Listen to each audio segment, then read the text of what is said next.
Hello, welcome to Local Edition. I'm Leslie Leyton. A legislature back in session with Democrats holding a new supermajority and the governor releasing a new budget for the next fiscal year. With us now is Assemblyman Allan Mansoor to take a closer look at these and other issues. Welcome. Thank you, Leslie. What's your reaction to the budget that Governor Brown just released? Well, we're taking a look at it, but as you mentioned, it's a brand new session. We're just starting a new session.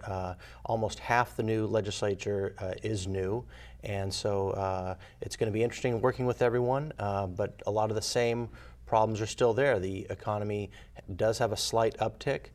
Revenues are slightly up, but they're still not where they need to be. We still have a little bit of a deficit and a lot of bond debt. So we're not out of the woods yet in terms of the budget, but I'm encouraged by his budget proposal.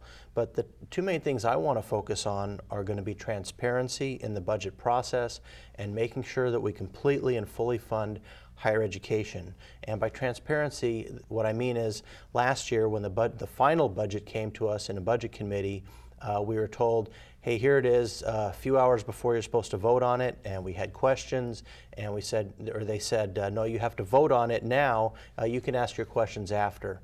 That's not transparent, and that's not letting the public have a good review of it either, or a chance for input. Mm-hmm. But in addition to the transparency, even if you know what's there, there's a supermajority, so your vote might not count exactly. So if you don't have exact control, maybe you're more interested in accountability. And I see this accountability issue come up because I know there's a push for what's being called AB 67, right. And this would hold tuition rates for our universities and community colleges, freeze it at the levels of 2011-12.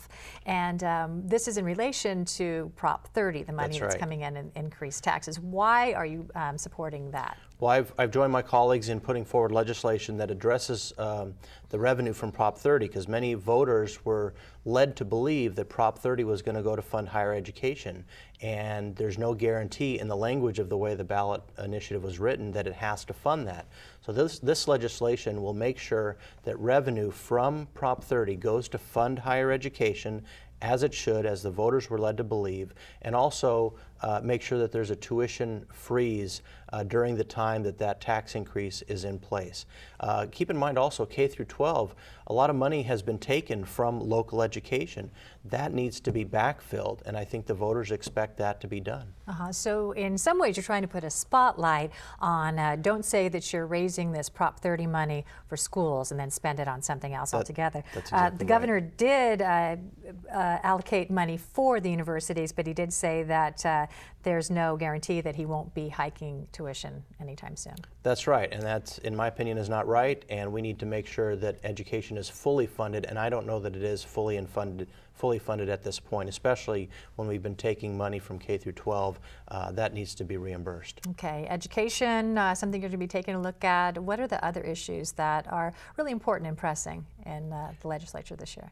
There's so many things. The main things is going to be the budget and transparency. I think if there's sufficient transparency and the people have a chance to see the budget and have some input, I think other things tend to sort themselves out.